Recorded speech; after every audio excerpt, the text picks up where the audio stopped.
Hey guys, this is Alien Barbecue, and today we're looking at our first episode of Grillin Gadgets. This is where I review some of the gadgets that are out there on the market that you may or may not want, may or may not need, but the one thing for sure, they're out there for your barbecuing pleasure. So we're looking at the Grill Humidifier by Mostly Grill. Now this is a cast iron humidifier that's designed to hold water in it, and the whole idea here is that you're going to fill this up with water, set it on top of your grates, which is a little bit different than some of the other boxes that we have looked at before. You'll set this on top of your grate, and as the heat from your grill heats up the cast iron, it's going to turn that water that's inside of it into steam. So let's take a look at what comes inside the box. These are made out of cast iron, so they're going to be pretty heavy. The nice thing about this is that you do not have to pre-season this, because obviously you're not going to cook anything in it. These are going to basically contain water or wine, or in this particular case, because they are so heavy duty and so deep, I think I may even put some wood chips in them. So we unpack them. You notice that it does have holes on the top, and this is to allow for the steam to come out of them. And we're going to fill these things full of wine and put it on our grill to see how well they actually do work as a humidifier. So you notice I put both of these in two different positions inside of my grill. The one on the right I put above one of my burners, and I turned the burner up on high, and the one in the back I put in front of my radiant heater. The rationale or thought process here is that the radiant heater is going to heat it up faster than the one that sits above the gas burner. So following the directions on the box, we're going to preheat the grill, bring it on up to temperature. I found that it took about 10 minutes for it to come up to temperature. Once it's up to temperature, we're going to see how much steam is coming out of these things. So we're going to open it up. It's been about 10 minutes now, and you'll notice that we're well over 500 degrees. So we'll open up the grill and see just how well these things create humidity inside the grill. As you can see, there was quite a bit of steam that's coming out of them. That was collected. The wind is kind of blowing today, so we're not getting as good as photographs of the steam as what you normally would, but you can see it kind of swirling around. You can see that both of them are actually creating quite a bit of steam or humidity.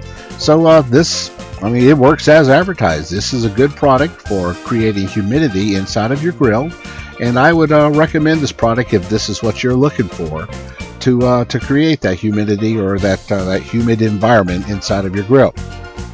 Now before you go, I'll tell you, we're not done. We're going to dump the fluid out of these, and we're going to see how well they work as a smoker box. One of the advantages of using these as a smoker box is that they sit above the grate on top of the grill, so in other words, they'd be easier to get to add wood chips as we go on throughout our smoke. So let's dump this stuff out here, and we'll meet right back, and we'll see how they work as a smoker box.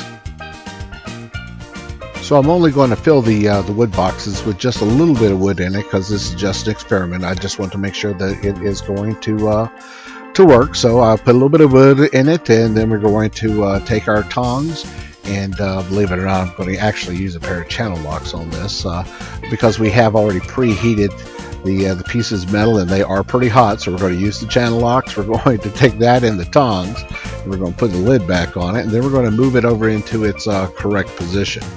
Once it's in its correct position, then we'll close the lid on this and see how well it works as a smoker box. If this works out, this is going to be a good deal, because you can easily put another bolt, say in the center, because of the holes that are in it. Put a bolt in the center, make it a little bit easier to grab the lid, to put the lid on and off on it. And you can easily add wood chips. That's one of the biggest problems that a lot of smoker boxes have, is that the position that they actually sit in makes it a little bit difficult for people to fill them up. So we're going to close the lid on this and see how well it works. Alright, so we have the lid closed. We're going to let the cooker come up to temperature. In other words, we're going to turn on all of the burners, get it nice and warm, and then let it heat up for about 10 minutes, honestly. And then once it has heated up, then we're going to open it back up and turn the burners back down, except for the ones that is underneath the smoker box or the one that's in back. This will allow it to keep heating up the wood and creating the smoke. That way we can use indirect heat. If we're going to use this as a smoker, we want to keep that temperature right around that 250-degree range. So that really entails, with most gas grills, only turning on one burner. So again, heat either underneath it or in the back. As far as the infrared or the radiant heater that you see in the back, you can see some of the smoke that's showing up. And like I said, we have a little bit of wind going around here, so it's kind of swirling the smoke just a little bit. But as you can see, they're both starting to smoke up pretty good. So I would also say that these things could be used as a smoker box. And that makes it 2 thumbs up. So this is Alien Barbecue, and I hope you enjoyed today's Grillin Gadgets. Don't forget to look for our video ebook, Textbook Barbecue, coming out in 2012. And I hope you have a great barbecue season.